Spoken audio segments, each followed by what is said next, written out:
எல்லோருக்கும் வணக்கம்.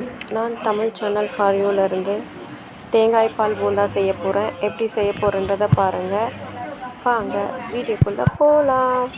தேவையான பொருட்கள்: மைதா மாவு ஒரு 1/4 கிலோ எடுத்துக்கோங்க. ரவை ஒரு 3 ஸ்பூன் எடுத்துக்கோங்க. வெல்லம் தேவையான அளவு. ஏலக்காய் இடித்து வச்சது.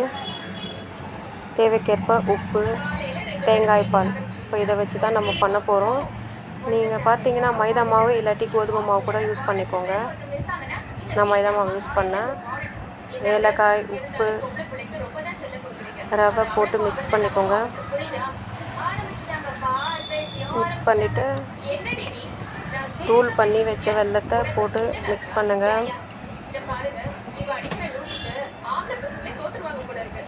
நல்லா மிக்ஸ் பண்ணிக்கோங்க.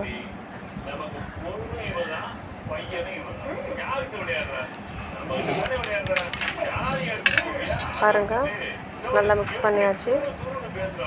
பிறகு பார்த்தீங்கன்னா தேங்காய் பால் ஊற்ற போகிறோம்.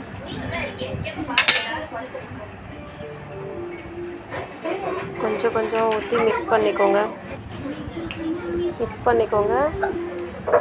நல்லா சாஃப்டாக மிக்ஸ் பண்ணிக்கோங்க. அதுக்கப்புறம் பார்த்தீங்கன்னா அந்த தேங்காய் பூ இருக்குது பார்த்தீங்களா, அது போட்டு மிக்ஸ் பண்ணிக்கோங்க. தேங்காய் பால் அரைச்சோம்ல, அதோட பூ இருக்குல்ல, அதை எடுத்து போட்டு மிக்ஸ் பண்ணிக்கோங்க. கேஸ் ஸ்டவ் ஆன் பண்ணி கடாயை வச்சு ஆயில் ஊற்றிக்கோங்க. ஹீட் ஆகிட்ட பிறகு மாவு மிக்ஸ் எடுத்து போடுங்க. பொறுமையாக போடுங்க. நீங்கள் கையில் கூட போடலாம். நான் ஸ்பூனில் போடுறேன்.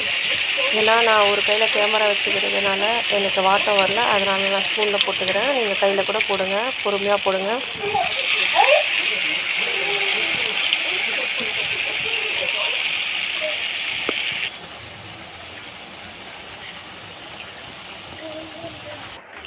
சிம்லே வச்சு பண்ணுங்கள். ஏன்னா வெல்லம் போட்டிருக்கிறதுனால கருகிடும். அதுக்காக தான் சொல்கிறேன். பாருங்கள், நல்லா வெந்துடுச்சு. நல்லா எண்ணெயை எடுத்துட்டு அதுக்கப்புறம் பிளேட்டில் எடுத்து வச்சுக்கோங்க. பாருங்கள்,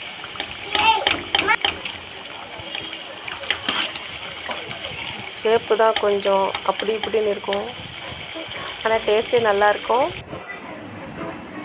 பாருங்கள், ரெடி ஆகிடுச்சு. நல்லாயிருக்கும் ஃப்ரெண்ட்ஸ். இது நல்லா டேஸ்டியாக இருக்கும்.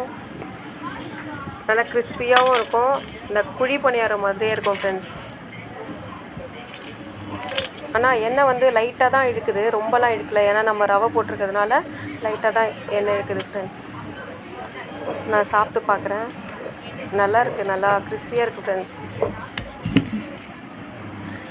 என் பையன் எடுத்து டேஸ்ட் பண்ணுறான். நீங்கள் மைதா மாவு போடுறதுனால உடம்புக்கு கெடுதல் அப்படிலாம் நினைக்காதீங்க. நம்ம எப்போயோ ஒரு டைம் சாப்பிட்றதுனால அதெல்லாம் ஒன்றும் ஆகாது.